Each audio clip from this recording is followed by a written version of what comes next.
Maybe the initial part we can do. Shan. Initial part we can do. Welcome to the podcast. I have no idea. I have Ashok Vasan with me. Ashok, want to know more about you, your journey. Let's spend some time on that. Where do we start? Where were you born? First of all, before I want to thank you for inviting me. Oh, cut. No, but at the same time, I think you've chosen the right guy for your podcast. Okay. Being that I have no idea who better than me To give me some ideas. to actually give you more of the no ideas. Oh, perfect. All right, so here we are.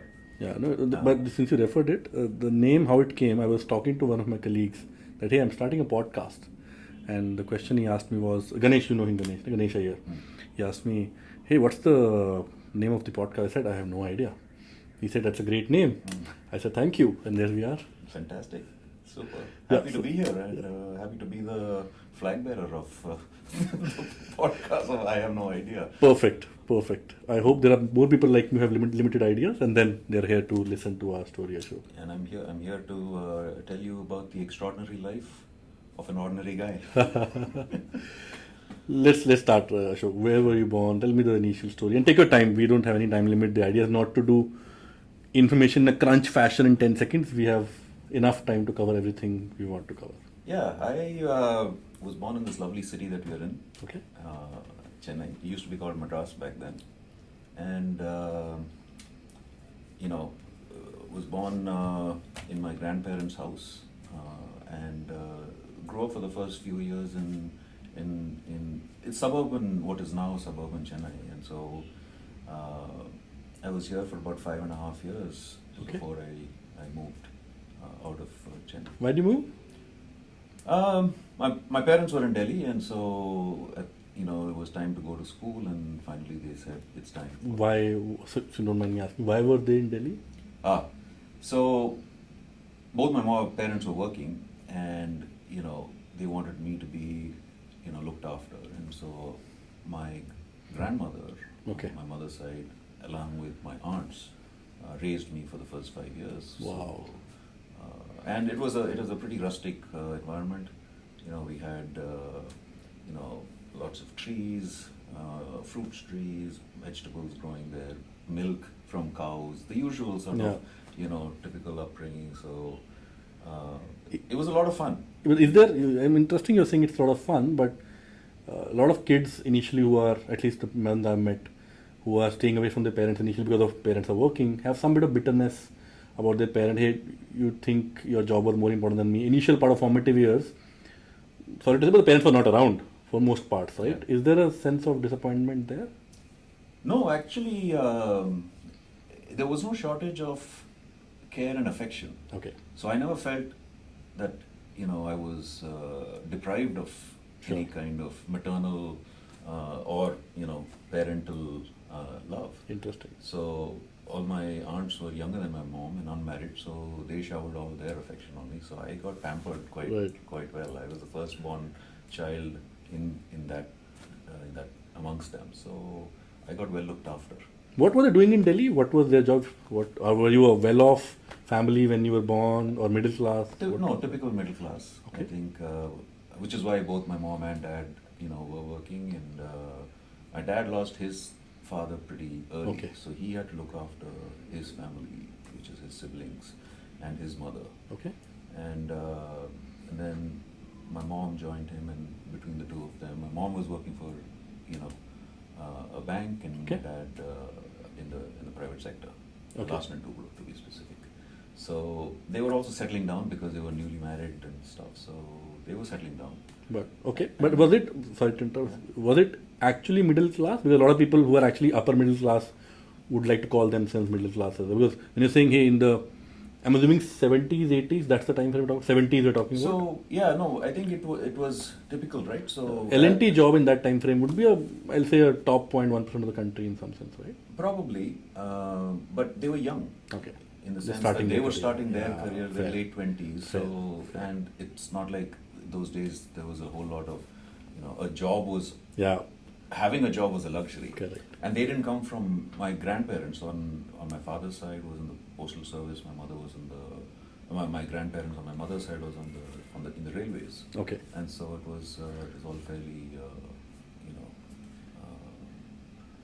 comfortable, but Yeah. no lapse of luxury. Interesting. You were telling that you moved to Delhi around 5 years of age. 5.5. Yeah. 5.5. It's a vivid memory. You know, I remember actually going there by train from Okay. Chennai with my aunt, which is my youngest aunt, youngest sister of my mom. Okay. And- Masi. Masi, correct. And the train pulls into New Delhi railway station. And मैंने कहा, this is not right. कुछ तो है गड़बड़. Those days also it was clear, is it? It was clear because in the sense, first of all, it was cold. Okay. Okay, it was in January, I and those days the academic cycle used to be January Calendar. to December. Okay, Yeah. okay. So it was later it got switched. But anyway, you know, it was early January and it was freezing. I'm going from Chennai, which Yeah. is how the weather is here, and I arrive in Delhi, an innocent, little 5.5-year-old kid with no awareness of the real world, as it were. And were you the only kid as well of your parents? I still am. Oh wow. Interesting. The only child. So yeah, so schooling had to start, and so 5.5 was the time. Were you a topper in your school times, or were you average but sports I was interested Yeah, in? What so- kind of a person were you? Like I said, extraordinary life of an ordinary dude. But I was, I was one of those people who had this fantastic, consistency Okay. in terms of feedback from teachers.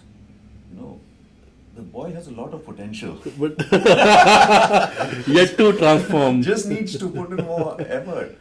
Because I was also a good student of this Mr. Thomas Edison, which is, life is 99% of fun and 1% of Wow. work. So I was busy having fun, so. No, but I think in terms of a student, no, I wouldn't say I was a great student. 60%, 70%, 80%, No. 80s. So, no, I do better, but the point was that, I was just there for topics which interested me, I would pay attention, Ah. But the rest of it, I completely would not even bother. I'd be doing other things, Yeah. poking around other guys, other kids.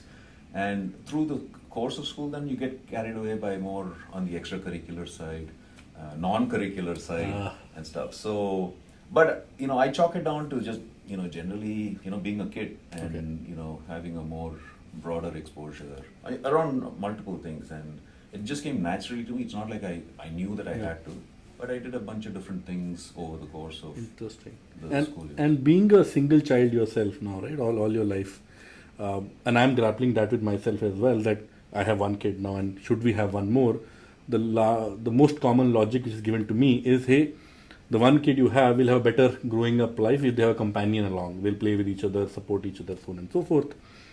Let's take a real example of yourself and like to understand, did you miss out on some things because you didn't have a sibling? I wouldn't know directly because, Yeah. but I will tell you this: I was very close with my cousins. Remember those aunts Yeah. that I talked about, who now all their children eventually became like my own siblings. Right. So now the answer is a little bit. I would say that it's better to have siblings. Okay. Only because of the factor of company, and then their children will not be deprived of cousins and the joy of having Right. more people. But if you're all by yourself, then the family starts to get Yeah. shrink very rapidly, and the good times, the bad times, you don't have people around you, and then Yeah. it becomes Yeah. a little bit of a. No, interesting. The two thoughts which come in my mind when somebody puts this proposition in front of me is that, hey, my kid is now 4.5 years old. Last 4.5 years has been tough. That's one big reason. It is way more complex than I would have imagined, and I'm just, to quote unquote, a father. I'm sure significantly more complex for the mother as well. Second is uh, in terms of just cost of bringing up a child. I'm just in my mental mind, I'm thinking, hey, do you want to raise one child extremely comfortably in terms of the quality of lifestyle, or you want to raise two middle class kids? I'll probably err toward the first one, is what my thought process is today. I might change my mind, but that's how I'm thinking about it. Now, the thing is, I'll tell you one thing. You better optimize in terms of speed. Okay. True, that is true. If you are going to go down that path, get it done as quickly as possible. It would be my so that the kids have time together sooner. Otherwise, there's too much of a gap. Yeah. And B, you're done early. At some point in my life, I remember, I'm not sure when it was, I actually did the back calculation of saying, by the time I want to be 50, I want 52. When the kid's out. I don't want to have that responsibility. Yeah.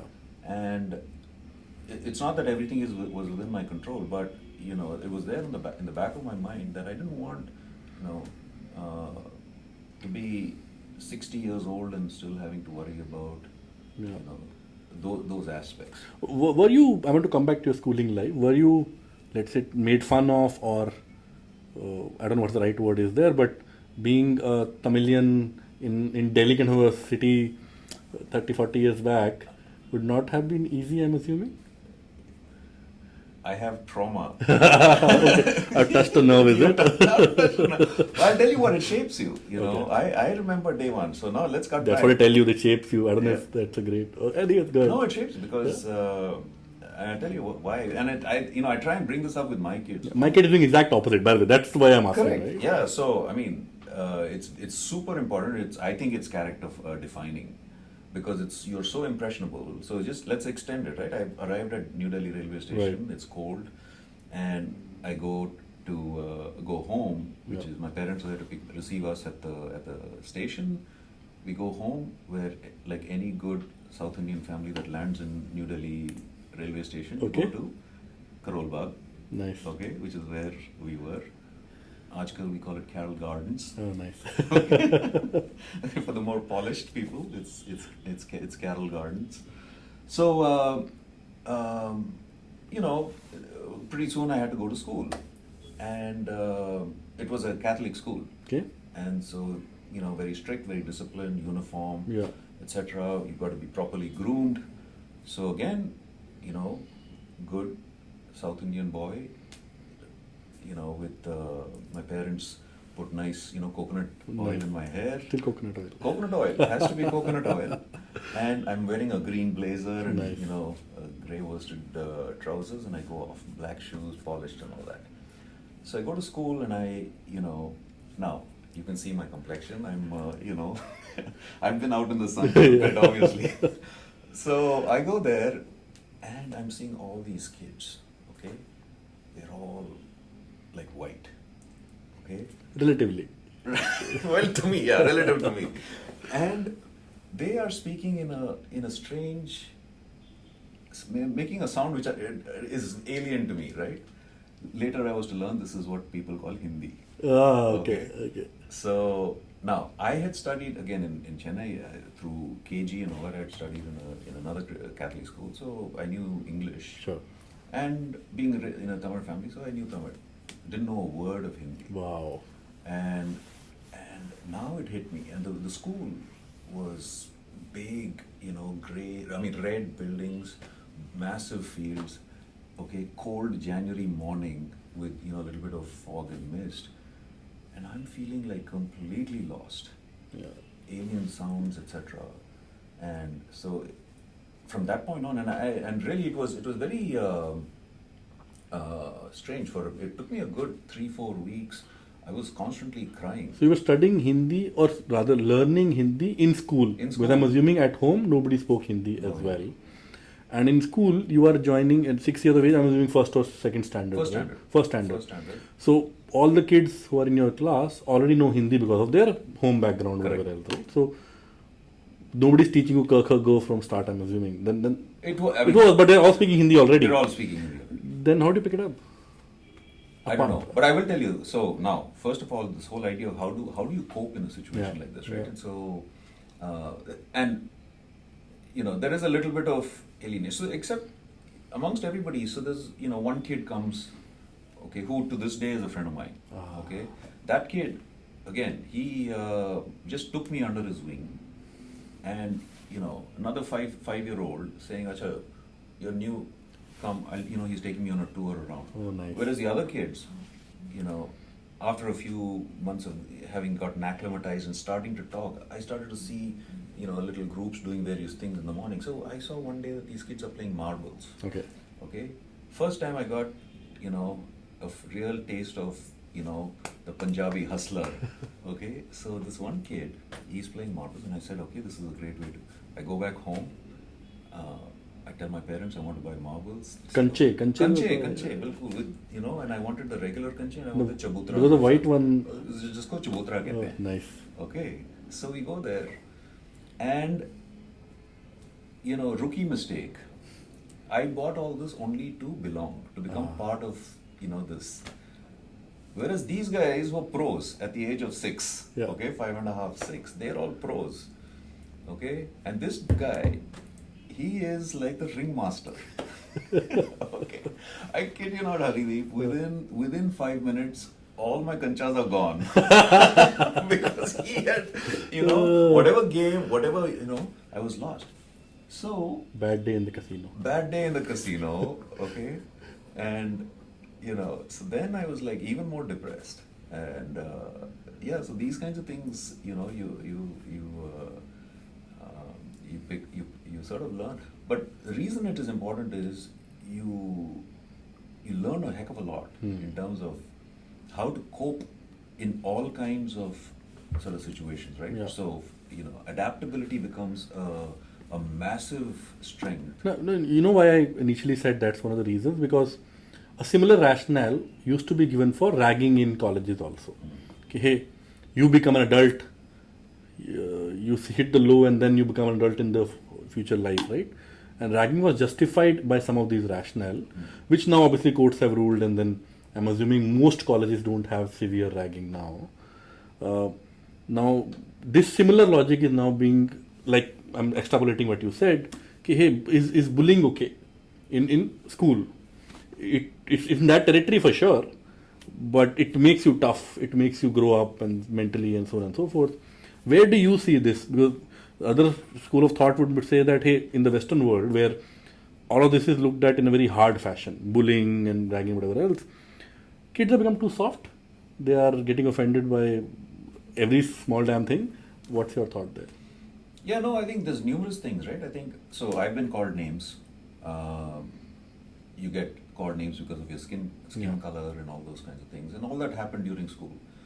I was obviously a Madrasi, and you get called that. Yeah. And over the course of time, the student body or your friends or whatever it is, they come at you at different kinds of ways. Some you deal with, some you figure out how to, do you push back? Yeah. Do you take it in? Do you tell your parents in this whole journey? Yeah. You confided and they were comfortable. Yeah, because things like, being called, hey, why am I being called black? Yeah. So my mom actually said, oh, you're being called black, but your heart is white. Was her way of, giving me consolation. Yeah. And, I didn't quite buy it. Yeah. But,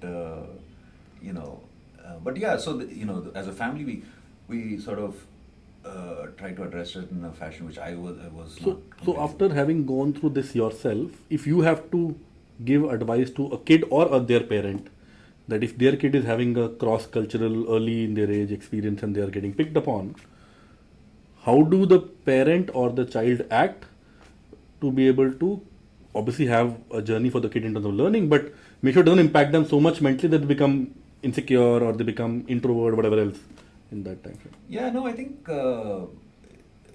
you've got to give the basic amount of leeway for the kid to be resilient by himself or herself, but be there to sort of catch if they fall. Yeah. Which means frequently keep monitoring the situation. But you cannot, as they say, be a helicopter parent or a lawnmower parent, whichever, right? You cannot clear all the obstacles, because then that kid becomes completely, dependent, or Yeah. they won't be able to sort of, and they've got to learn to grow a thick skin to a certain degree. Correct. You know. Similar, exactly. My kid now goes in a school in Chennai. No Sardar kid in the whole school. In all 2 plus 12, 14 classes. Forget about his section, his class, whatever else. So there'll be some few thousand kids in the school. Nobody Sardar, male Sardar with a long hair. That stereotypical image I'm talking about. So my kid wears, now we call it a patka, right? The under turban. He wears it hesitantly now. And outside school he stops wearing it completely. He's saying, hey, in school it's a uniform, I'm wearing it, but outside I don't want to be looked different. The other problem with that is he's being called a girl now. Everybody recognizes him as a girl because of long hair. And mostly other kids say that, not even other adults. And innocent kids, obviously, if they've not experienced Sardar before in their life, they will say what they've learnt along the way, right? So it's not their fault as well. Now, me as a parent, I'm trying to understand how do I shield him more, or as you said, hey, he'll learn his own journey as well. Other extreme is, am I pushing him enough? Pushing him too much, where he might get so much traumatized, he will one day come and tell me, Hanudeep, I want, or Papa, I want to cut my hair or whatever else, which is fair, which is fine. If you want to do it, it's fine. I don't think it is a well thought through decision at this age. Beyond a certain point, he can decide what he wants to do.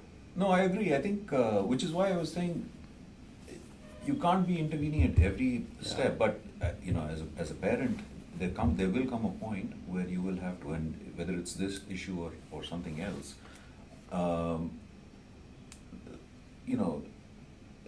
intervention is it might actually become apparent where you will have to step in. Yeah. But then again, I'll tell you, Hani, having gone through this, there comes a point, right? I mean, so the first standard for me was traumatic for all these reasons. The second, third, my coping mechanism was, for me, was to deny. Okay. So I actually sort of tried to work around it, saying, hey, I'm not a Madrasi, I'm a Malayali, which confused the people who said, oh, what is that? They're all the same, right? They didn't know. Okay. So you just make up some way of sort of diffusing or confusing the adversary. Yeah. Strange, but anyway. But there comes a point where suddenly you embrace your own identity. Yeah. And I think for me it happened around in the 4th or 5th standard, where I'm like, okay, this is who I am. Yeah. And I'm absolutely fine with it. Now, how that happens and how do you make sure that the child goes through that sort of positive turn, as opposed to it becoming negative, Correct. which is also equally positive, is the $1 million question. But as long as the child has a good balance of, he's got his friends, which I had, and then you've got these other people who are just there. And by the way, this particular issue that you talked about was happening in Delhi, in our school, where the monas would be pulling the patkas of, and everybody else would stand and laugh. So I think about that. And then later on we become best friends also, so, I don't know if I'm coming out with a cogent sort of answer, but I'm saying that it's got to be an equal measure of let the child and the core, his friends and his other people, figure it out by themselves. But then if it's getting out of hand, then I think intervention is probably needed. And the flip side of it is today's kids who are, your other point, I think, I feel that they are being so cocooned and wrapped up in mothballs that their innate ability to sort of protect themselves or immune themselves from these kinds of like I call it traumatic, these kinds of traumas is probably a little less developed. But I'm not a psychoanalyst, so I don't want to go. I also want to, the disclaimer is that every generation feels that the younger generation after them has had a more simpler, better life, versus they had a tough time. I used to, like somebody's father, at least my father didn't say, but most movies I've seen or people I met, my father used to travel so long to reach their school or learn under the street light or whatever. I've never experienced that. I'm sure when our kids we are saying something similar. I think it's a generational thing as well, partly because the the new age kids we're talking about who might be too soft in that sense, they are the leaders of tomorrow as well. So that's the world we'll build around ourselves.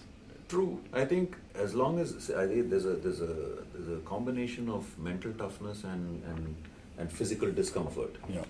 And my concern is the mental toughness aspect as opposed to the physical discomfort or the physical challenges one goes through, whether, I had to walk only 1 kilometer whereas my dad had to walk 5 kilometers. Those things, I think, Then I had a scooter, somebody had a car. Yeah. I had a car, somebody had a car with a driver. What car did you have? I didn't have an air conditioner, but those. My house was normal split AC window. It never ends. Yeah, so I think those things are, a bit, I guess, ridiculous. But I think mental toughness is one thing where. Interesting. I hope. Because it's leading to other issues, right? How did it manifest though? Sorry, I interrupted, please. Yeah. No, I was just talking about, the what you read and hear so much about anxiety and depression and those kinds of things, which is, I think, I'm hearing more of now, is where I'm concerned. Fair. But so let's say now Ashok is a tougher person around the middle school then, right? And then you move to high school, your adolescent, teenage years.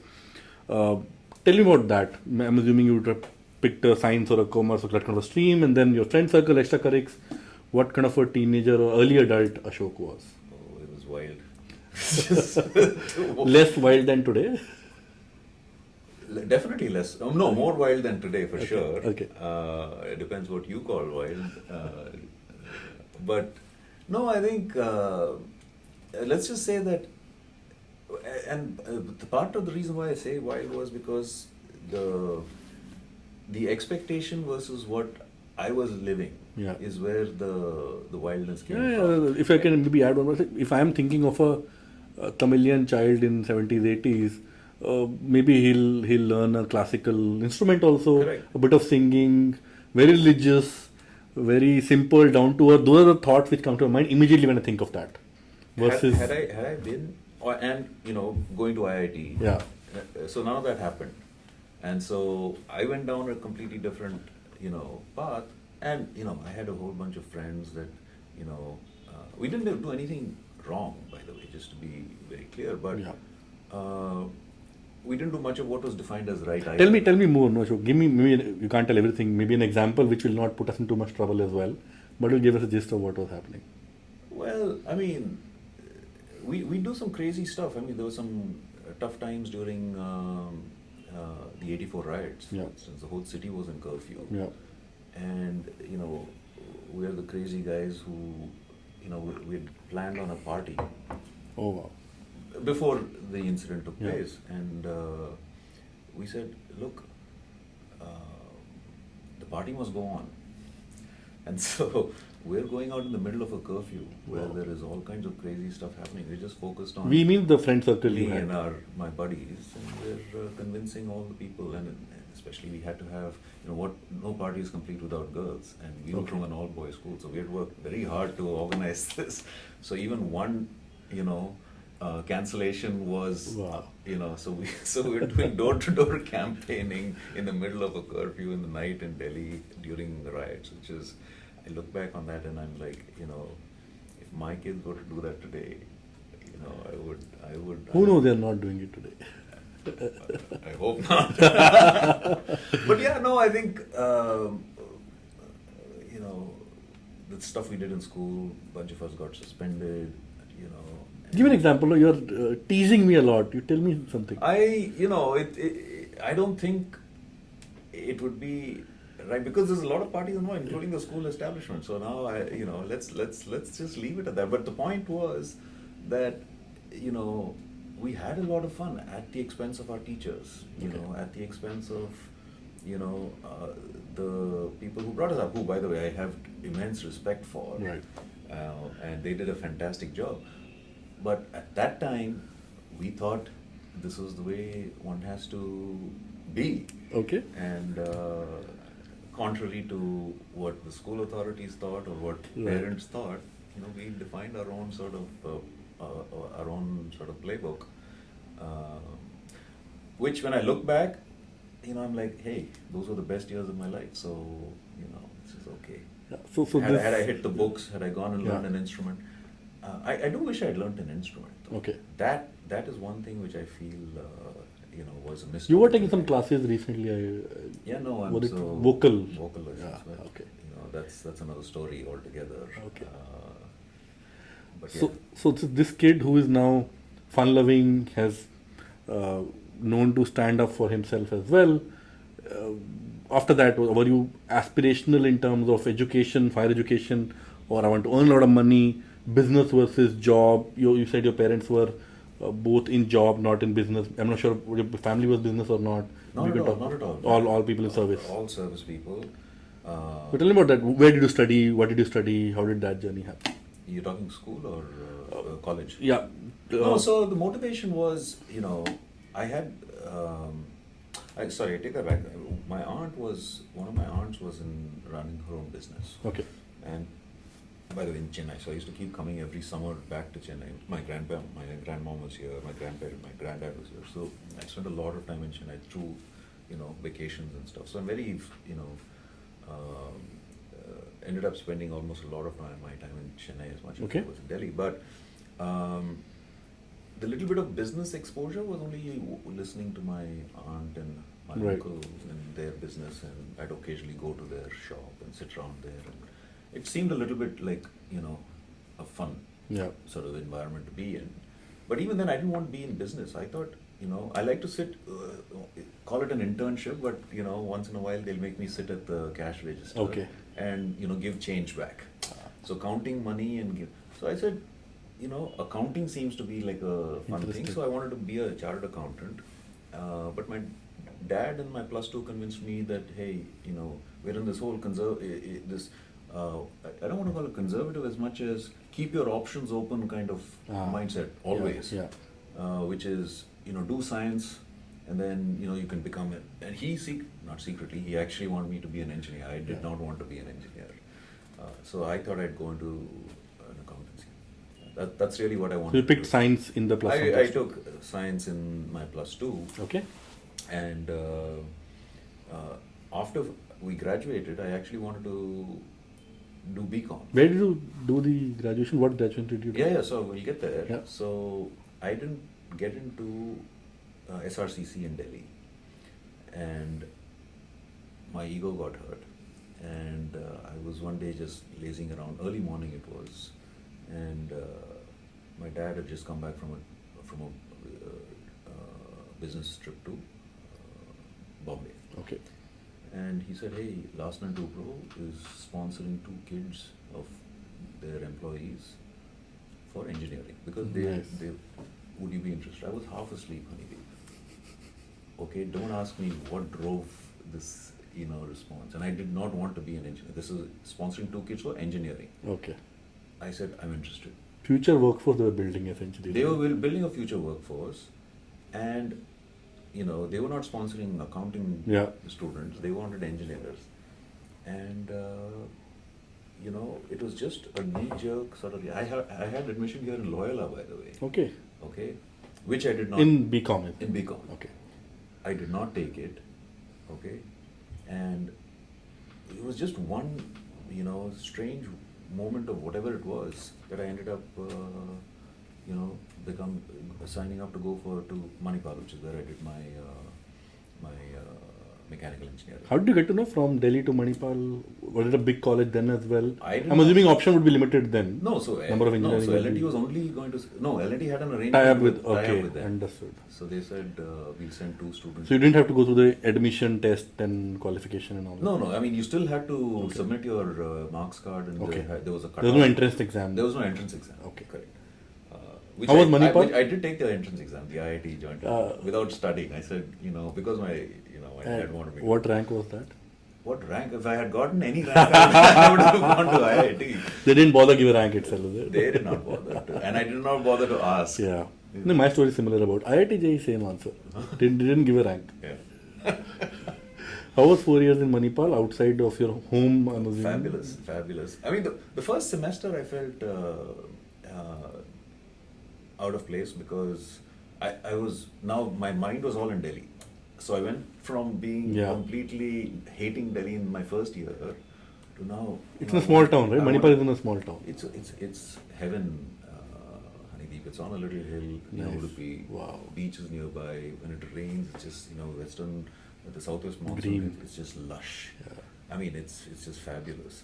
So, you go there, one semester it takes, and plus there's ragging and all those kinds of things, which, again, I would say built a little bit more character. You're homesick. But once you get past that, Yeah. I mean, it's, you don't want, so the first semester I went home 3 times. Okay. By the time I came to my 3rd and 4th year, Stopped I going. did not, I did not leave campus. Why? What intrigued you apart from the geographical beauty of the place?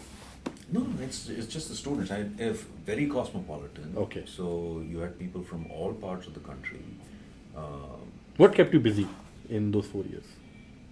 I'll tell you, the first 2 years was just getting to know each other, exploring, and then the next 2 years I happened to meet who was going to be my future wife. Who was your batchmate, senior, junior? No, she's my batchmate. Okay. But she did electronics. Okay. I did mechanical engineering, and I have an honorary degree in electronics.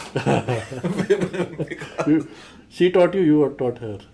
No, she would come to me, Okay. and this is the blind leading another co-student, I would say. But yeah, That relatable. I was a mechanical engineer. My wife, I met her in engineering as well. She was computer science, I was mechanical, same batch. She used to come to me for some of the coaching as well, teaching for some subjects. Again, same concept. She did extremely poorly in the subjects I taught her, and I did poorly in engineering across the board. Across the board, no particular subject was any outlier in that sense. In any case. But I think there's a lot of time there because it's a hostel, obviously. It's not a day scholar thing. So Yeah. that's another thing which I have a tremendous amount of. It's a big recommendation for all. Stay in a hostel. Go to a hostel because Become an adult, learn. you learn by independent. yourself, but it's still in some sense paid for, right? Yeah. Somebody is looking after you, but you do have to, in some sense, take care of yourself. One of the big reasons I did an MBA, to be honest, was also because, hey, I was a day scholar in engineering. At some point, you have to stay in a hostel. And then again, the work life will start, etc. That's the logic. Yeah, I mean, maybe people have figured it out, but 18 leaving home and going is not a bad idea. It really does give you that amount of. But tell me something. You were saying you're having fun in Manipal, right? What were you doing? Were you in dramatics, extracurricular sports? What were you doing beyond, let's say, classroom when you're there? No, we used to do all of that. All of that. So, you have these inter-college festivals. Okay. Which had started even back in high school. So it was just a continuation. No, I'm trying to relate it. Today, after so many years, you have a knack of sales, for example, right? So, sales people, again, stereotypically would be more out in the open, communicative, so on and so forth. Did you see some of that skill set being utilized in those years as well? Well, no, I think, you've got to put, now, which is where the interest sort of starts to shape your activities, right? So, whether it's sports, and team sports is obviously more fun. By nature, you become, able to sort of interact with different kinds of people, play your role, etc. Then dramatics, quiz, debate, skits, this and that. So I was the kind of guy who just go into everything. Were you popular in college? By popular, I mean both popular in terms of he's the guy, we want to be in his group, whatever, and also popular with the fairer gender as well. Fairer gender. We are going back to the fairness aspect, okay? That's what it's called. I don't know why. So, I had a lot of friends, let's put it that way. It was not like, hey, everybody wants to be hanging out. No, that's not the thing. But I had a whole bunch of friends and different sets of friends. So I was never short of, I had my Delhi friends, I had my, Tamil friends, then I had my Bombay, that sort of thing. So there was a lot of friends from that standpoint. And of course, I found my, I guess, girlfriend at that time very quickly. So it was not, the popularity aspect was never tested. First girlfriend? Never proven. First serious girlfriend? Yeah. I've had, there were people who I had ultimate crushes on. Okay. So to answer your question, actually I would say no. I Okay. wasn't popular because I think I was more the net. My display of affection was probably greater than me receiving. So Okay. that's one thing. There's a word for that also, but we'll not go there. But okay, let me ask a question which I can ask. Okay, you'll not get offended. But did you find your girlfriend out of a cosmopolitan crowd because she's a South Indian? You got affinity to her because you born and brought up in North India. You could have found No, somebody not all at over the all. world, right? Not at all. Why did you find a Malayali of all? Malayali, right? Your wife is from Yeah, she is. But no, it had nothing to do. Nothing to do with that. Absolutely nothing to do. Because, like I said, I mean, you talked about the series. I mean, I've had what could be the North Indian too, so for that matter. So it's okay. Idea wasn't even. Do you see that phenomenon though, Ashok, that people who are from a particular culture, whatever that cultural group I create, and they go out of the culture and be somewhere else, who is perceived better, higher, more, let's say, prosperous, then they kind of dissociate from their own thing. For example, I was talking to somebody in pre-sales, and they were sharing that, hey, the toughest people in our customer base we're trying to attract are people actually who are Indians themselves, but don't want to be looked upon as buying from Indian companies because they on distance, hey, I'm an American Indian or I'm an American now, and things like that. Similarly, you did not pick up those quote unquote racist tendencies while being in North India yourself, being teased, etc. That hey, I'm not a Madrasi. Hey, Madrasis are bad. I am. You don't want to be accused. Correct. Because of Correct. your association. I'll be part of that group now. I don't recall it being me doing that. But at the same time, I didn't want to be identified as that. So that part I've made clear. I did want to distance myself from that sort of profile. You'll not wear a tikka and go to Delhi's your school, college. You'll not do that. Correct. Okay. I stopped at coconut oil very quickly. Okay. So Obvious signs you removed. yeah. So the answer is until you get to a point where you're ready to, like, to this day, people will tease me because I eat with my hand. Yeah. You know, now those kinds of things. At some point, you say, no. I mean, I'm fine. I will eat with my hand, and that's because that's what it is. Yeah. But to refer to your question of, hey, do people discriminate or this reverse discrimination? When you stayed all over the world, you would have a larger perspective. Yeah, no, I think, people don't want to acknowledge it. They feel that they will be perceived as, and so there's this extra sort of, Yeah, I myself have, let's say, subconsciously, if there's a candidate who has applied, let's say, from Punjab to the current company I work for, just subconsciously I'm scrutinizing much more harder than I would normally do because I don't want to be looked upon as favoritism that I want to have a conversation about at all. Let's be extra hard. That's not fair to that candidate. It's to be not very fair honest. at all. It's not fair. And I think people have to normalize this at some stage, which I think it's an evolutionary thing, and I think sooner or later it'll become a lot more even sort of way of measuring or evaluating people. But in matters of the heart, I think it's the same. I don't think those I think are a lot more natural and organic. Why do you think? And authentic. But why do you think, in your experience now, why do you think you get attracted to a particular kind of person? Let's say romantically first, in the romance kind of setup. Why did you get attracted to your current wife now? To quote a wise man, I have no idea. But I really don't. I mean, I don't know. Yeah, I don't know. I think it is complementary skills. What exactly? No, I think it's just pure chemistry that you. What is that chemistry? I know this word chemistry. It's but comfort. You just sit down. Yeah. Like, why do I want to sit down and talk to you? I'm just comfortable with. What makes it comfortable? Is it because hey, this person is like me, that's why I get comfort, or this person is like in building a team, right? I was telling somebody who's recently hiring for their own team. I told them very clearly, hey, you are good in these things, maybe you're not so great in these things. Hire for this in your team. Hire people opposite to you, which is different from the Me Too kind of a setup. When hiring specifically, people hire their clones a lot. But in personal setup, you don't really go in a hiring man. You don't evaluate skill sets and all that, right? But do you resonate with people like you? What's your thought there on a personal setup? Yeah, no, I think. Are your friends like you? No, not necessarily. I think there are a bunch of people who are, diametrically opposite. I mean, you may or may not. A lot of people, don't believe it when I say that I'm actually fundamentally an introvert.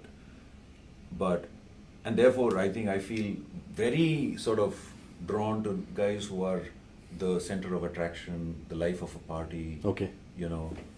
If the person has a great sense of humor, and it's they are engaging. It's an equal measure of this fun and a little bit of seriousness. And hey, I want to hang out with that person. Now, when it comes to let's say. Let's say in matters of the heart, I felt comfortable just sitting and talking. Yeah. And that level of comfort is what sort of made me feel that hey. And every day after classes and stuff, it was not anything other than I wanted to go and hang out there and just sit and talk for hours. What part of that was just innate tribal man's mind of eventually, okay, I want to make relations with the woman, versus what part was actually friends and conversation and things like that? I think it was more of the latter. Okay. It was more. But at that age, anyway, testosterone is at peak. It is at its peak, but my point was that, it was a absolutely natural sort of way. It was not, and there have been instances, just to be very clear, there have been instances where you're trying to, fabricate or, engineer situations where you want to be in the presence Correct. of, Correct. and I'm sure a lot of people do that. But maybe I just got lucky where, I happened to strike up a conversation and it just, kept on going. So, and which is why I think most settings now are, in social settings, whether it's you meet somebody at a bar or whether you meet somebody even at work, you go out for a cup of coffee, and then those conversations are what can lead to, How long you been married now, Ashok? 31 years, 30 years actually, and we'll be 31 in another couple of years. Wow. Couple of months. And then the person who's been married for 3+ decades now to, without judgment, I think the tenure of today's relationships are much smaller, right? What do you tell this generation that, without judgment again, I don't think this one thing is better. Or if for example, 10 years down the line, my son, or 20 years down the line, my son says, I don't want to get married at all, I'll be absolutely fine with it. Maybe the marriage as a concept itself is not relevant then. Yeah. But having said that, how do you make a relationship work? Now, I am a 17-year-old, let's say, boy. Some things just attract me physically. And you go towards that. Is that love? Is that not? Is that long term? Is that not? I have no idea. I don't even know these words then by the time. What do you advise that kind of individual to find and be lucky as you were and find a person to spend 3+ decades together? This is you're talking about a generation of which I have no idea. You have a son and daughter both in the same generation. Both in the same. I'm sure you had those conversations. Yeah, no, I think, and we often talk about what is it that one needs, and the word that I keep hearing from a bunch of people is companionship. Why is that important? The most often heard word is companionship, where you want to, share, your life with somebody, and it can't be your son or daughter necessarily. No, but for a Tinder or a Bumble is not for companionship, right? But those apps are doing really well in the current generation. So, how do you? I want to find true love, and I'm a 18-year-old boy. What do I do? No matter what it is, whatever that initial catalyst is, or the motivating energy, whether it is, testosterone or whether it is any.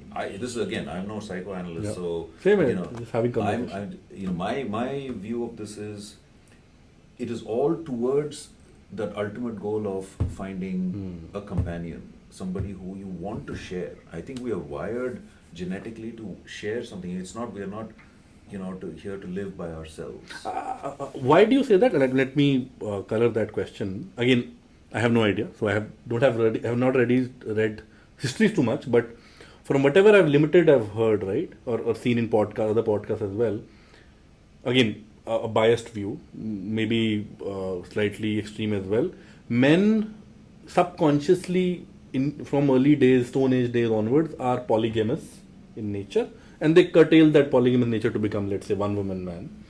And women, by nature, built like that, not maybe accustomed like that, into a monogamous kind of environment. What do you think No, about let's that? back up a little bit. My view is, do you agree that the human species is similar to other species that believe that there is strength in numbers and coming together as a collective? Oh, for sure. Right? For sure. Let's say We've elephants, ants. been tribes all our initial Yeah. times, right? Yeah, so which means that we feel that together we are able to sort of survive better as a species, Correct. right? Correct.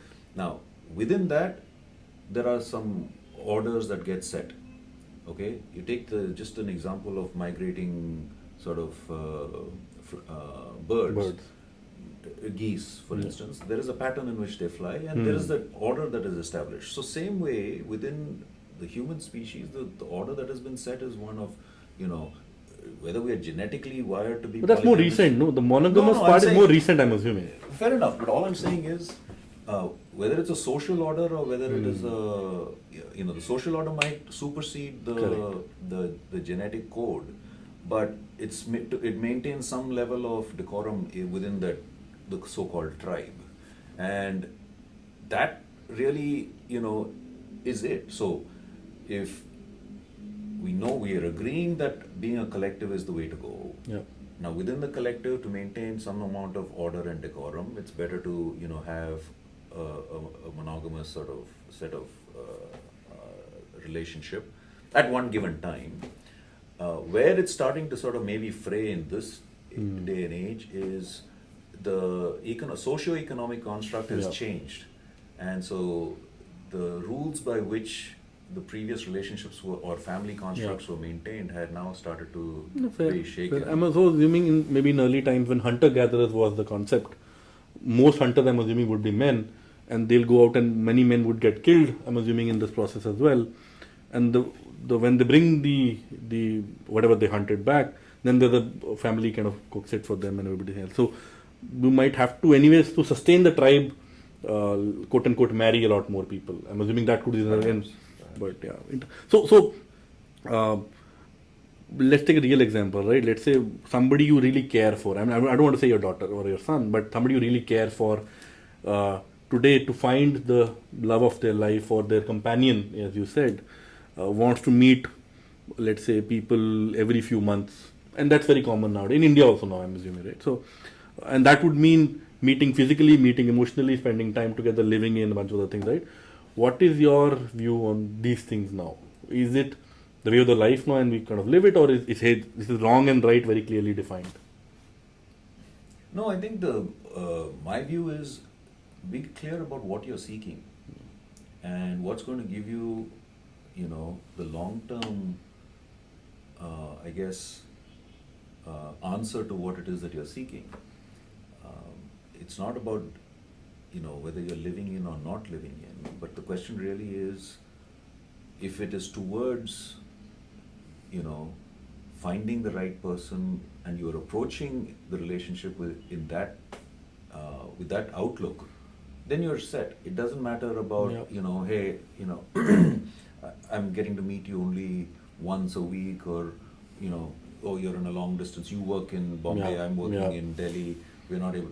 Those things will sort itself out, and there can be constraints. They might be absolutely nothing. I mean, when I went to do graduate school, I was away from, I had not yet proposed yet, but we were apart for 3 years. Sure.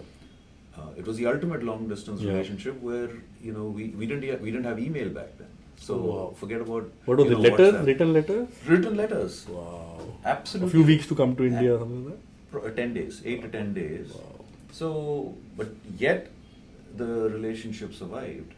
And so if that's what I'm saying, it's how you approach the thing. If you know what you're going after, and if you are genuine about it, then the other things sort of take care of themselves. I've seen an interesting. So there is no right or wrong. No, fair. I've seen an extreme example of that, and you would know as well, in the Japan kind of environment, where one, they are having lot less children, and they are literally begging all their citizens to please and Have incentivizing to have children. Second, I saw a video. I was very surprised that you can rent a boyfriend or a girlfriend in Japan. Nothing else but companionship. They'll come have dinner, lunch with you, hold your hand, walk on the road, whatever else. Right?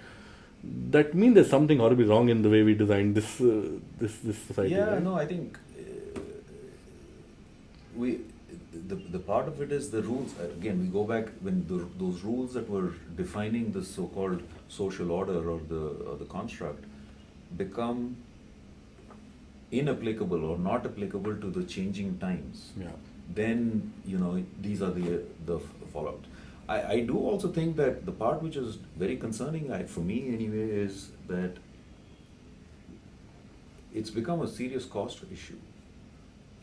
Two people coming together is okay, but to add a third person is, and you were talking about it earlier, whether should we have a second child, and then economically is it viable, or I mean maybe it's viable, but you're going to, or do I just give everything but the cost of maintaining a family structure and buying a home, because with it comes a whole bunch of other things.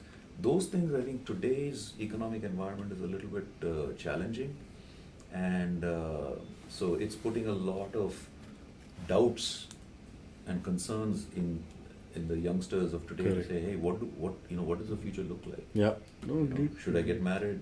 What for? Can I afford a house? I need a house if I need a child. Can I afford a child? Yeah. So it's I feel for the kids. I'm pretty sure maybe 2-3 decades back, people didn't think of affordability of a child as a concept itself. Now people are looking at a cost of. Well, the only thing is, I have never lived through this, but in the rural areas, especially, in agricultural. Additional labor, is it? Additional labor. Yeah, additional pair of hands. Additional pair of hands. So it became a. It became a necessity almost, and they didn't know. Okay, let's bring it back to Mr. Vasan again. Manipal done.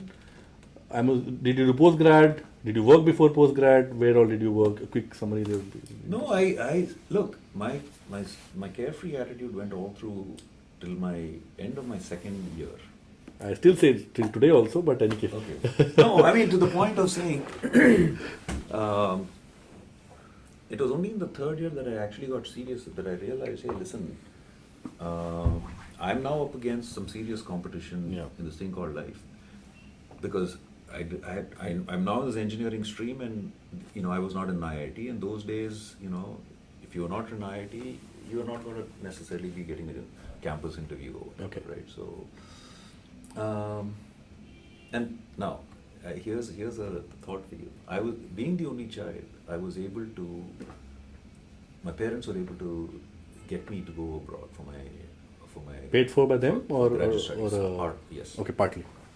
So, but that break I could get because of the fact, would it have happened if I had, I don't know. Whose idea was it to go abroad for study? Did you have an idea? Friends. So I've been very fortunate to have people around me. At each point, they became, well, it could be fleeting, but they suddenly became my role models. Oh, yeah.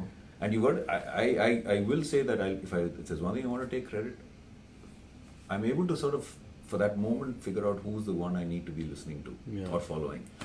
So, a friend of mine came down, he said, dude, you need to come to the US. I said, I'm there. What do I need to do? So, anyway, then you find people around who are also in the same, But it's so intriguing, Ashok. Small things, somebody will come and say something random. And it just sticks. And the whole trajectory of your life has changed, right? I could relate so much. I was in engineering myself. It was a way worse college than Manipal in my day and age as well. There was no chance of placement, forget about what placement. In third year, fourth year start actually, I had a friend called Rohit.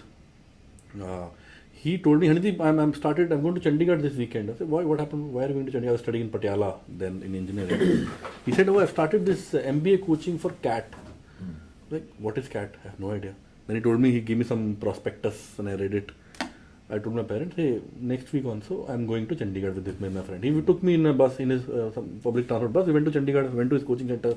I got admission. No entrance test for the admission, just pay money, get admission, whatever. And then, interestingly and sadly, he dropped out of coaching itself after a few months.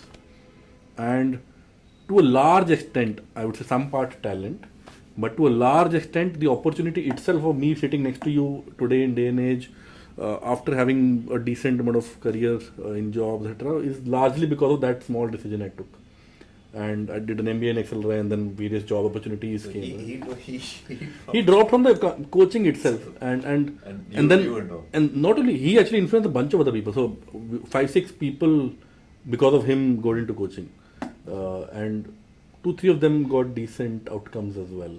See, that's what suddenly somewhere some guy shows Yeah. up. That one early morning I haven't conversation with thanked my him dad, yet. ended up putting me changed path, course into engineering. Okay.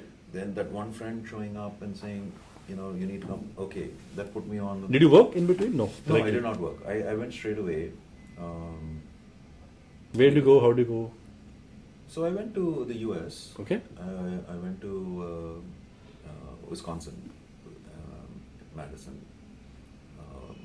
Back like the Delhi days, So although I went in the summer or fall, but back to the cold, that sort of stuff. Okay. But yeah, I went to do my postgrad in engineering, and it was a good 2 years there. That was when my wife started to work Okay. here in India, whereas I went and I thought, let me go study. And back then, sir, we had already started AI. Wow. Okay. Still working on it. And still working on it. No, I sometimes I chuckle because, it gets, presented to all of us now. New age. New age, and, it's made to seem as if it is the thing. And I'm like, guys, and at least people my generation will know that we've been through this. The definition has changed. No? When I was I think CNC was a big thing when I was doing engineering. Yeah, I think it's not the definition, it's the application that has changed. Fair. What has happened is, Fair. it was largely for, manufacturing Yeah. processes. Now they're applying it. Consumers have seen it mostly through Chat GPT, right? That's where they really experienced AI in their day-to-day life. And then they say, wow. Wow, I ask a question, I get an answer. Wow, what happened here? Yeah. Exactly.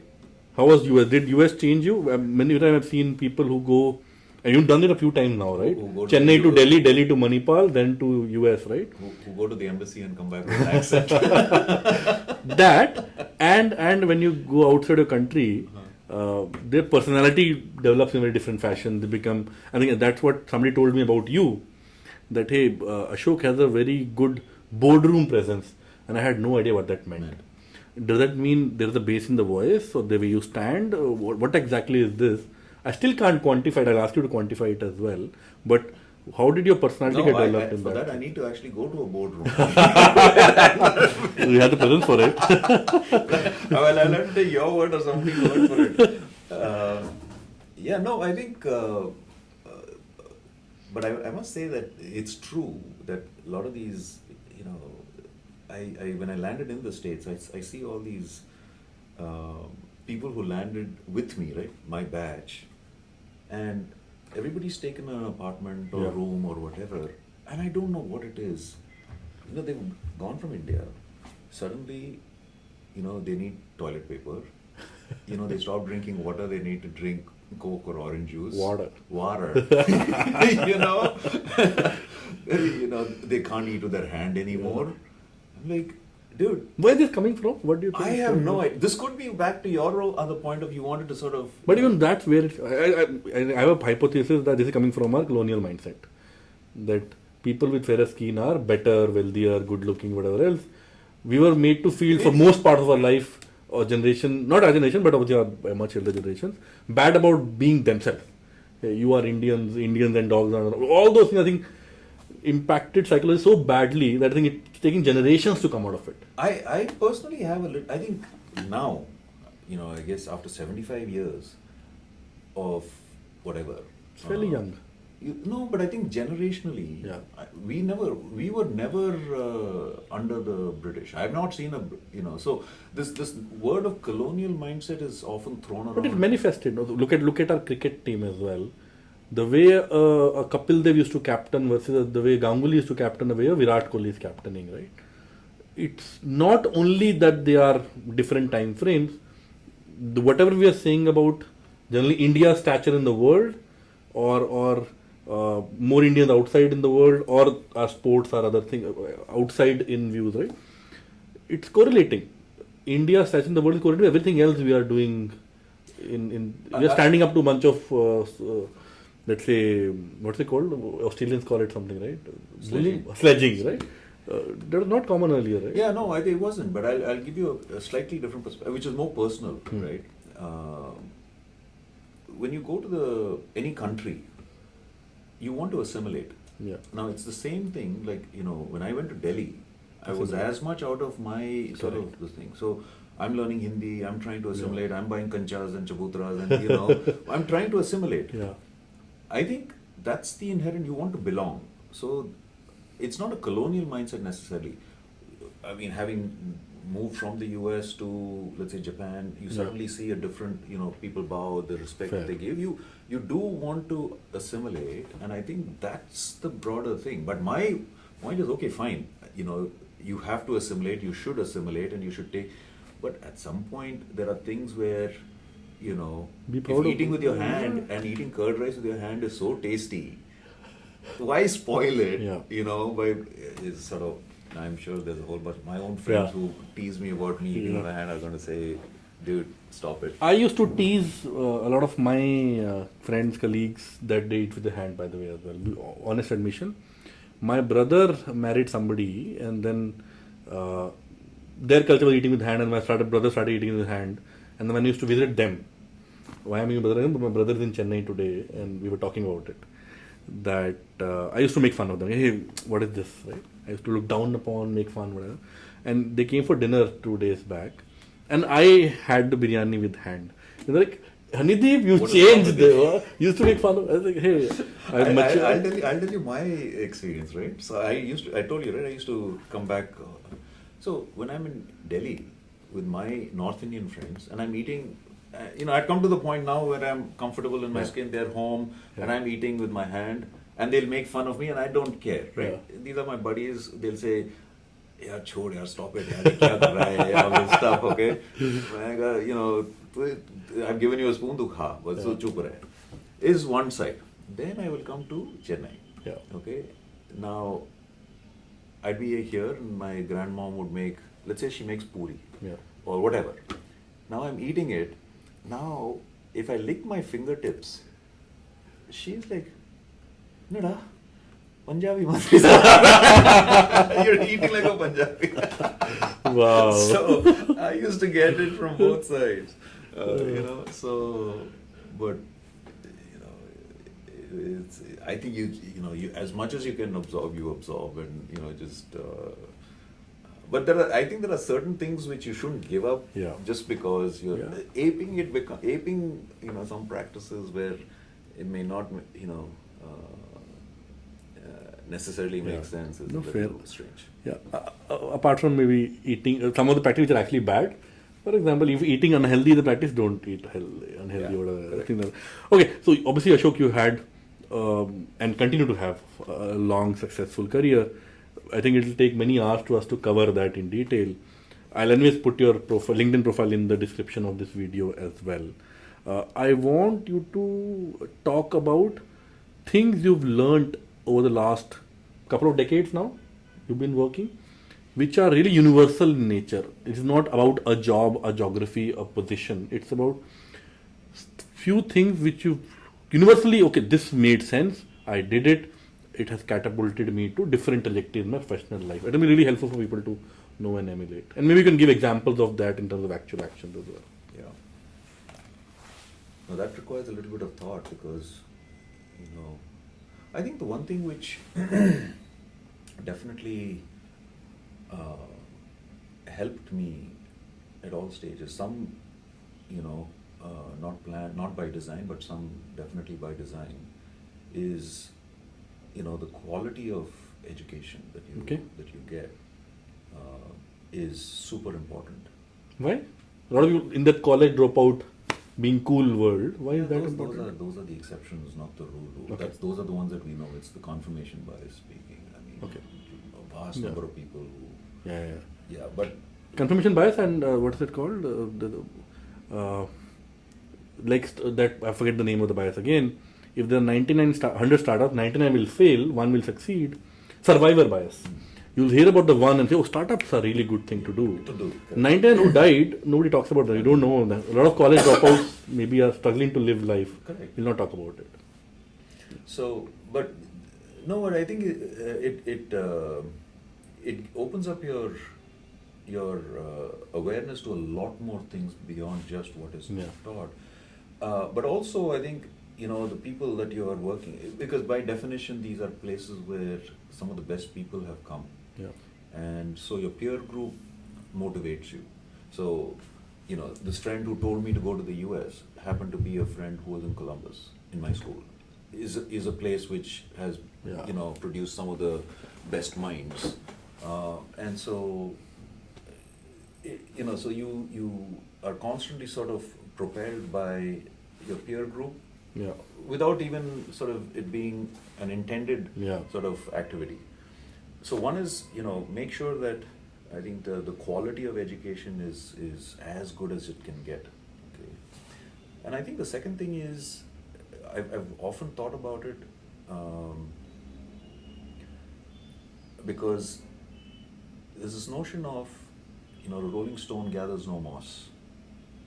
And I was talking to one younger person, because they just spent 2 years in a company. Okay. And then they quickly jumped, simply going after the fact that they were getting higher pay. And I think that is probably the wrong motivation. Two things which actually make a difference are really building up your own skill set and using that skill set to have a track record that you can point to and saying, this is what I accomplished. And 2 years, and being that, and I worry because now things are moving into a quote gig economy, whatever, right? Yeah. How do you even say that you did anything noteworthy in 2 years? Because that's too short a time period, and when people claim so many things. But I want to maybe try to poke holes in it just to understand just to get more clarity, right? What's wrong with switching jobs every year not from an employer perspective, but from an employee perspective, where I recently read a study where it clearly told that people who stay in a job 5 years or more are consistently paid lesser than if they had shifted any point of their career into a different job. Generally, it doesn't matter which company, how much hike, on an average, they're paid.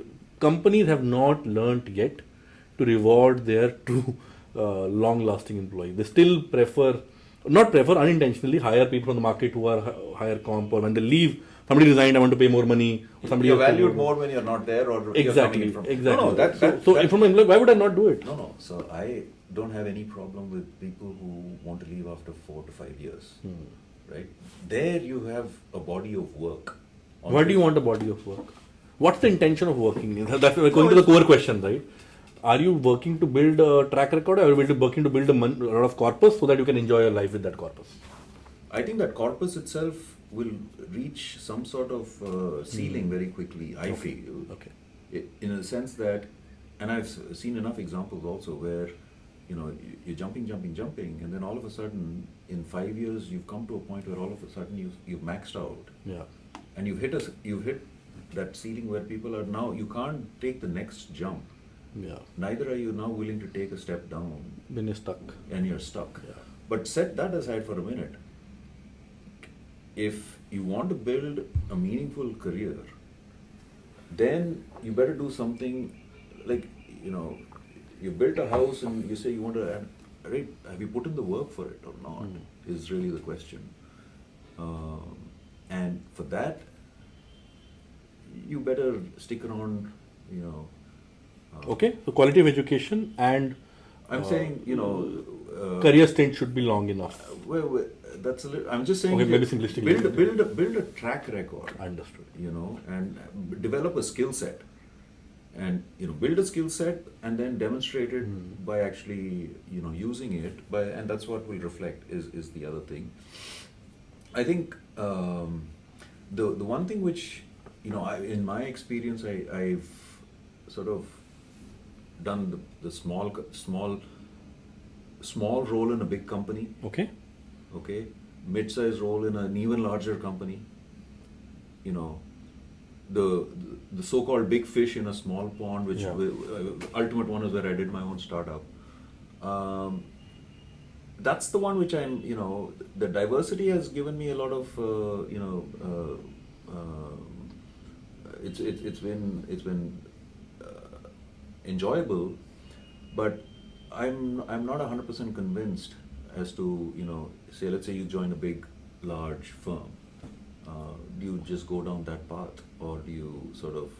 So what you're recommending be the big fish in a small pond kind of a... I'm saying, if you're a corporate person, then perhaps, figure it out and, try and figure out... How would it work, Ashok? Because by the nature of them, a company being large, right? A big corporation. Why are they big? Not only because of revenue, because obviously they have number of people who work for them are much larger. So by default, they're big because of that. Yeah, but I think everybody, are you saying everybody start going to extrapolating and making it extremely unfair assumption on your statement just to get a clearer answer? Should everybody start entrepreneurship? Should everybody join a startup? Should everybody start a own small business? What's your recommendation? Why are we looking down upon in today's day and age? I know I'm making an extreme example. You didn't say that. Why are we looking down at a 9-to-5 job, somebody who does that in a very small job in a large corporation to run their household well? The idea is, again, my preference would be to make sure that you're learning as much as you can. Okay. It's purely reflective of the journey I took, okay, which is explore as many things as I can, go, whether it's country or whether it is role, whether it is company, whether it's industry and so forth, right? Now, if you go into a large company and you take a small role, and this is what I'm advising even my own children, is you can stay in the large firm, but don't get stuck in one role. Okay. Try different things so that you become a little bit more well-rounded is important, rather than... Aren't your point 2 and point 3 slightly conflicting? Point 2, you're saying you build a track record. To build a track record, you might want to do same thing repeatedly, do it really well.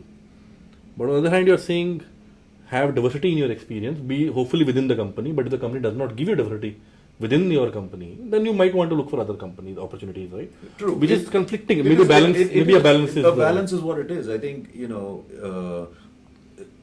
if you're within at least staying within a larger organization gives you a network. Yeah. It's something which you can refer back to. So if you're working for, let's say, whichever the biggest company is today, let's say it's Tesla or Meta or one of the... If you've done 3 or 4 different roles there, you're still under the banner of a Meta or a Tesla, right? Correct.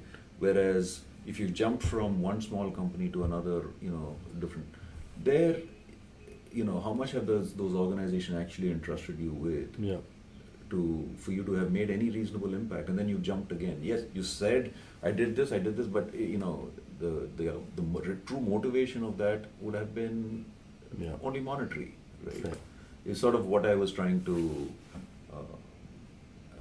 let money not be the only motivating factor is my call. But then again, hey, look, these are tough times, and like I said, people need to buy a house, people need to start a family. Correct. So no, I was also the other part. Let's say you mentioned, right, the money should not be the only motivator. Other things should be. Let's say other thing is I don't know. Give me an example of what another thing could be. Skill sets, right? Skill set. You got okay. to Let me ask. Network. Network. Why network? Why skill set? Why do I bother? Because it's an investment that you're making. Is it eventually money? If I do a lot of why? Will it eventually all of it will end to money only? Why skill set? Why do network? Why do I want to network people I don't like? It might be largely, hopefully, to help me in my career or my job or my business some point. Longevity, perhaps.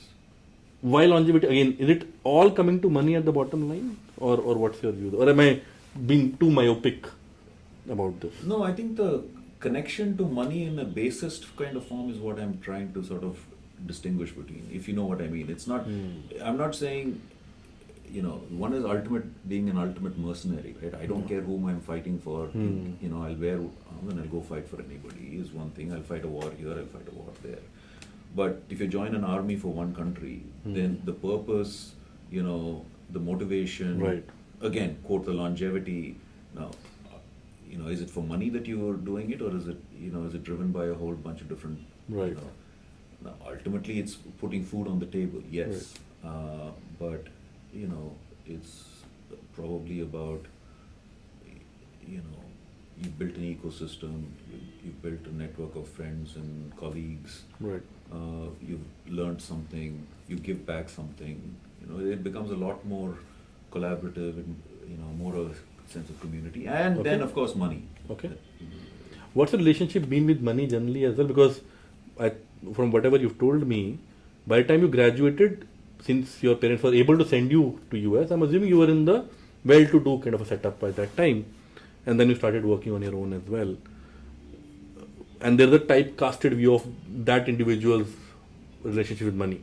But I don't want to do that. I want to hear from you. How did your relationship with money is, and how did it change over time? I became independent fairly quickly. After I got that, and by the way, without my parents, I'm nothing, right?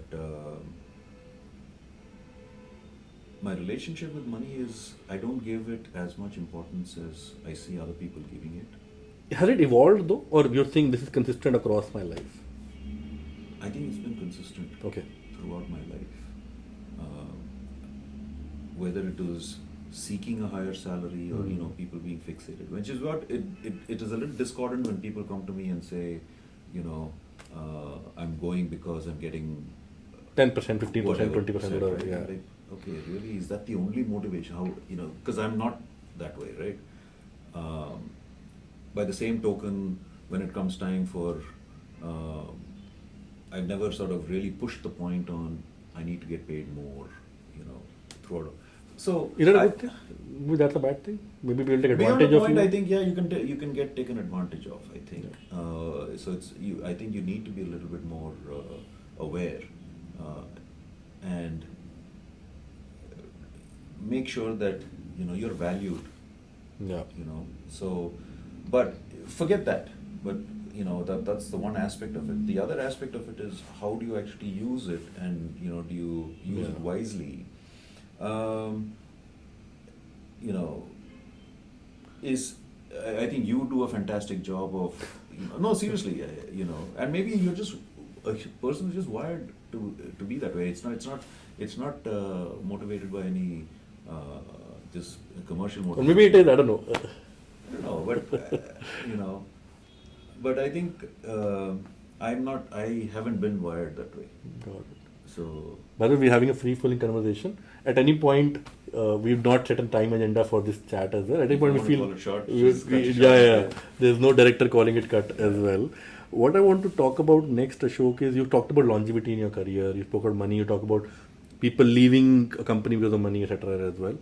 And you've worked with multiple companies, including your own company now, right? So, what specific role in a particular company, you can name the company. If you don't want, you can not name the company or something like that also. What's the most enriching? And then talk about it. Why was it most enriching? Was the policies, the role, the autonomy, what makes an employee, now an employee mindset I'm talking about, made you enjoy a particular role the most in your career? And then let's talk about why did you answer that question, to be able to, maybe who are listening to the podcast, be it professionals, HR managers, CEOs, whatever else, to be able to replicate some of that and give that satisfaction to some of their employees. Yeah, I think,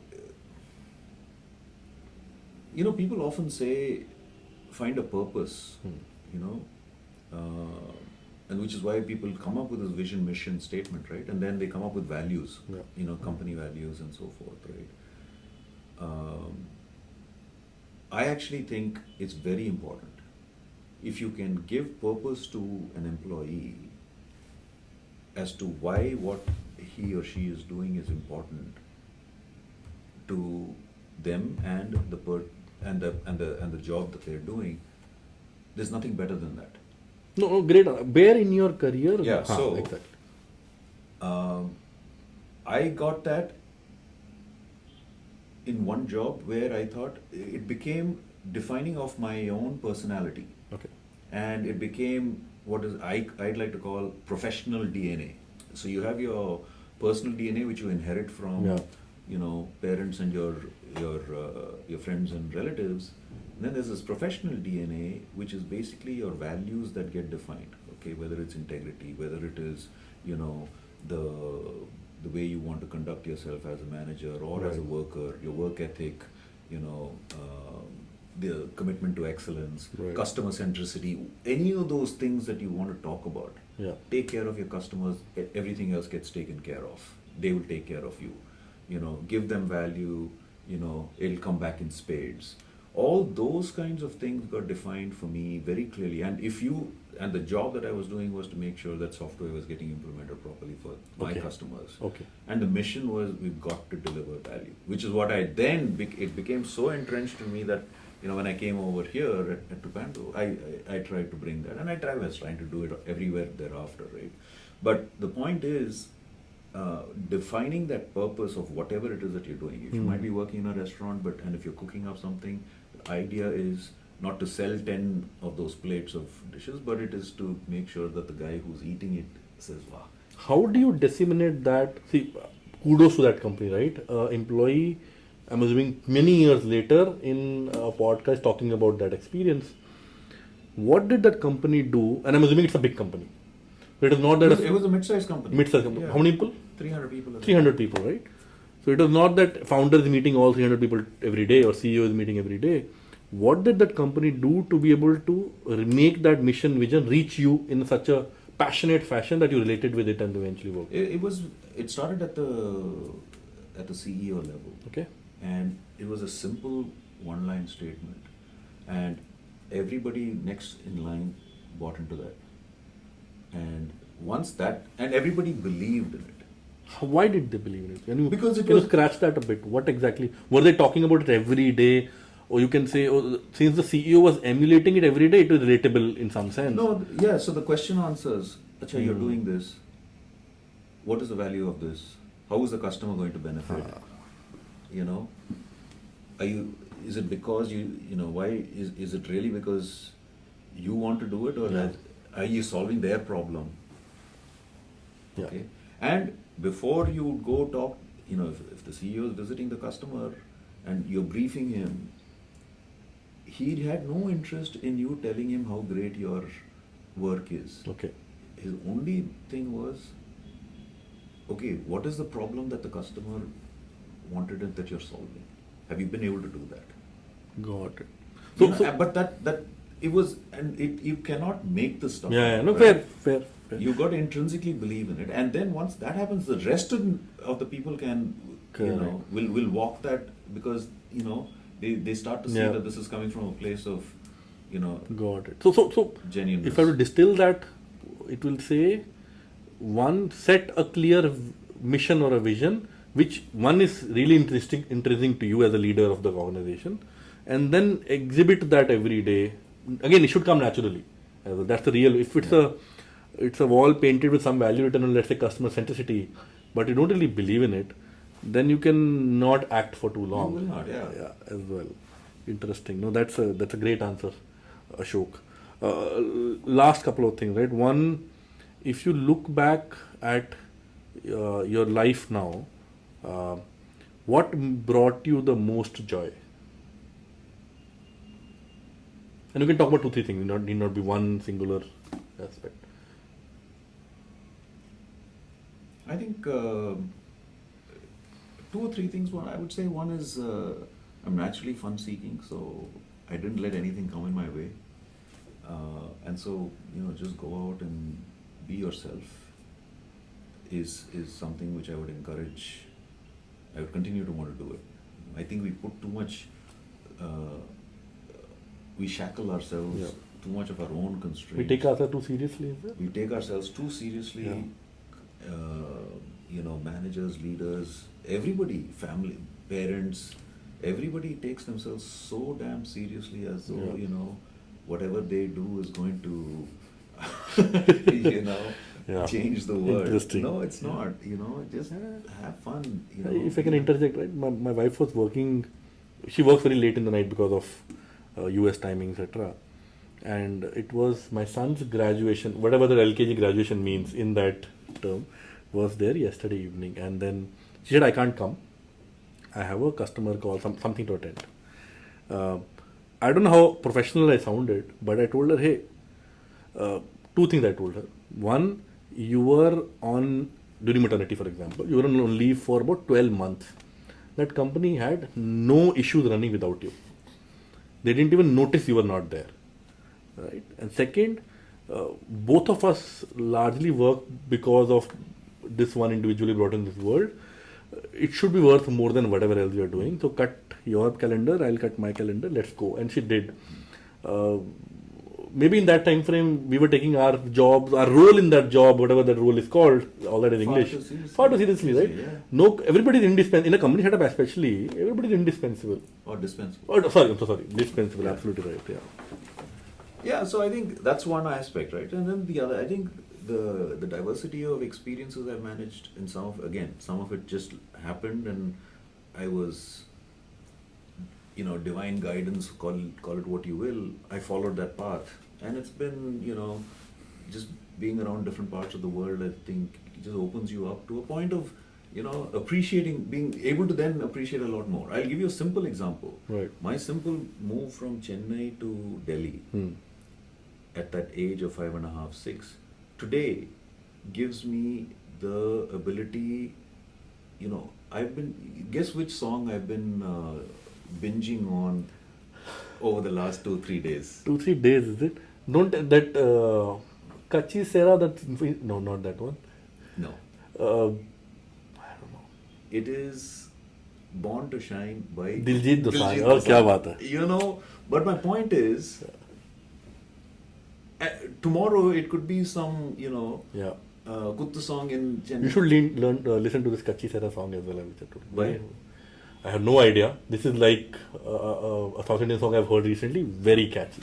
Now, you won't even believe it now. Because of, I'm just saying, I'm giving a simple example of being,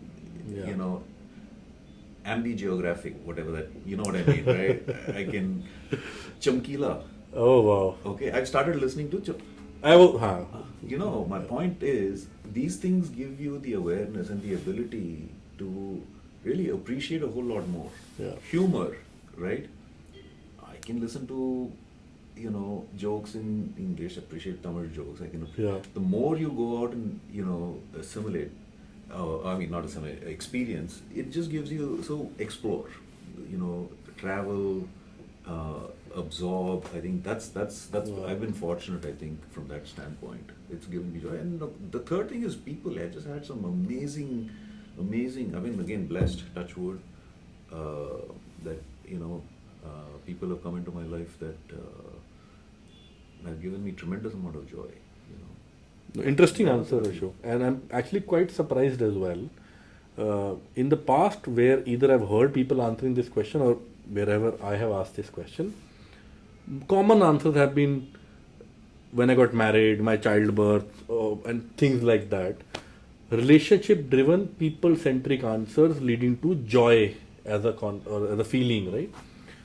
Quite intrigued that your answers were different from that as well. Why so? Is that something differently you look at things, or the most common answer when I had my childbirth is when I was the most joyful, most happiness, for example, is the most common answer. You didn't say that. I'm not saying you should have said that. I should have said that. Somebody's going to question it, but yeah.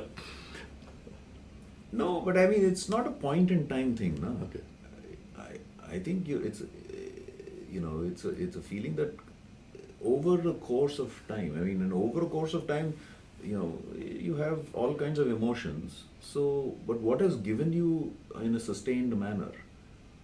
It's not like I was only joyous for that, Yeah. That's it, thodi. Yeah, fair. Okay, Ashok, anything else you want to talk about? No, I mean, this is fantastic. I think you brought out stuff about me which, I had no idea about myself. So I think, Good plug-in. Yeah, absolutely. So I wish you all the best on this, Hanideep. How was your And experience? I think you've got a fantastic approach in the way you go through this whole this whole process, and you bring in. I like the way you bring in your perspective. You give your viewpoints, compare, contrast. I think it's brilliant, and I think. I mean, for me, it was super interesting. I don't know. I hope people like it. Not for my sake, but I think I want this format to do well. So, I wish you nothing but the best. Thank you so much, Ashok. It was a pleasure. How was your one question I want to you've been a transplant. Forget about your son, who you did not name based on whatever I told you to name him. We named him better. I only want you to close this out by saying, since I already told you people are calling him a girl, I didn't want to give him a girl name. Ashok. But yeah, go ahead. Sorry, you were asking. I was just saying, how has your experience been? It has made. Today it doesn't matter to me. Today actually I like being standing out. I'm just talking about you coming to Chennai, is it? Have you absorbed and assimilated? That's what I'm saying. So it has been a journey. I'll start from the end and go backwards.